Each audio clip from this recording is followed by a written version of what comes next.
Hello friend, welcome back to আরকে রান্নাঘর। আমি আজকে নিয়ে এসেছি আপনাদের কাছে আরও একটি রেসিপি। আজকের রেসিপি জগন্নাথ দেবের প্রিয় শাক, পুরীর এই জগন্নাথ দেবের শাকটি আজকে করতে চলেছি। চলুন দেখে নিই কীভাবে করছি, কী কী লাগছে।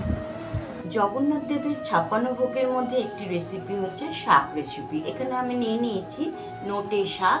এই নোটে শাক কিন্তু 56 ভোগের মধ্যেই পড়ে।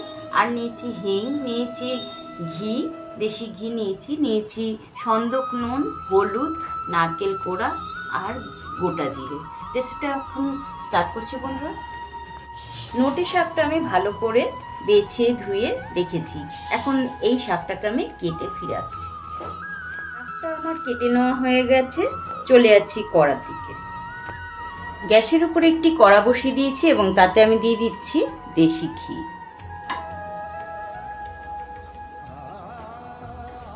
ঘিটা গরম হয়ে গেছে, এখন তার মধ্যে দিয়ে দিচ্ছি কুচানো শাকগুলো। সামনেই কিন্তু রথযাত্রা, আর রথযাত্রাতে জগন্নাথ দেবের কাছে এই 56 ভোগ রেসিপিটা আমরা উপস্থিত করতেই পারি।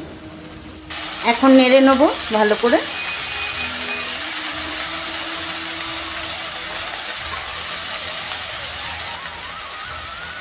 ঢাকা দিয়ে রাখবো 5 মিনিট। ফিরে এলাম 5 মিনিট পর। এখন শাকটাকে আমি ভালো করে নেড়ে নেব। এটি কিন্তু 56 ভোগের একটি অন্যতম রেসিপি।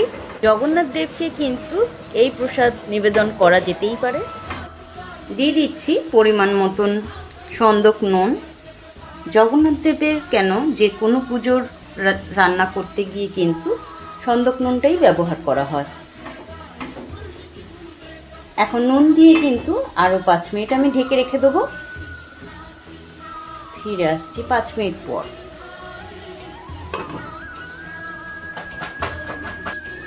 ফিরে এলাম 5 মিনিট পর। এখন শাকের মধ্যে দিয়ে দেবো নারকেল কোড়া।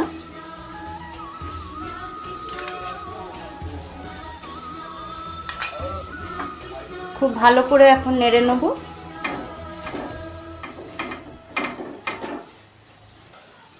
আর দিয়ে দেবো পরিমাণ মতন হলুদ।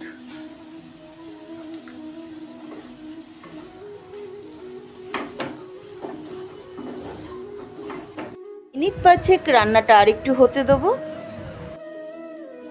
অপর সাইডে গ্যাসের ওপর বসিয়ে দিয়েছি একটা তারকা প্যান। তাতে দিয়ে দিচ্ছি দেশি ঘি। ঘিটা গরম হয়ে গেছে, এখন দিয়ে দিচ্ছি গোটা জিরে,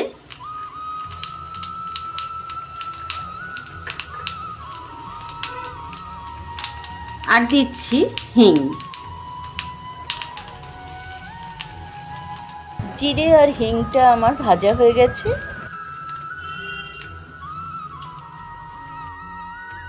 এখন ভেজে রাখা জিরে দিয়ে দিচ্ছি শাকের মধ্যে। ভালো করে নেড়ে নেব। জগন্নাথ দেবের কিন্তু অত্যন্ত প্রিয় এই শাক, আর এই শাকের রেসিপি কিন্তু দেওয়া রইল, এবং এটা কিন্তু খুবই সুন্দর খেতে হয়। আরও 5 মিনিট আমি হতে দেবো। শাকটা কিন্তু ভাজা হয়ে গেছে, আর আমি গ্যাসটাকে অফ করে দিচ্ছি। পুরীর মন্দিরে কিন্তু মাটির পাত্রে রান্না করা হয়, এখানে আমি ঘরোয়া পাত্রেই রান্নাটা করেছি। পুরীর মহাপ্রসাদের মতন কিন্তু রান্নাটা আমরা করতে নাই বা পারি, কিন্তু চেষ্টা অবশ্যই করতে পারি। তৈরি হয়ে গেল জগন্নাথ দেবের প্রিয় শাক নোটে শাক। নোটে শাকের ভাজাতে এখন দিয়ে দিচ্ছি নারকেলের কোড়া, একটু সাজিয়ে নিচ্ছি, আর দিচ্ছি একটি তুলসী পাতা। তো রেসিপিটা আমার কমপ্লিট হয়ে গেল বন্ধুরা। সো ফ্রেন্ড, কেমন লাগলো রেসিপি জানাতে কিন্তু ভুলবেন না। কমেন্ট করুন, অনেক অনেক শেয়ার করুন, ভালো লাগলে লাইক করুন, সাবস্ক্রাইব করুন আমার চ্যানেলকে আরও নতুন নতুন রেসিপি পাওয়ার জন্য। এতক্ষণ আমার সঙ্গে থাকার জন্য অশেষ ধন্যবাদ।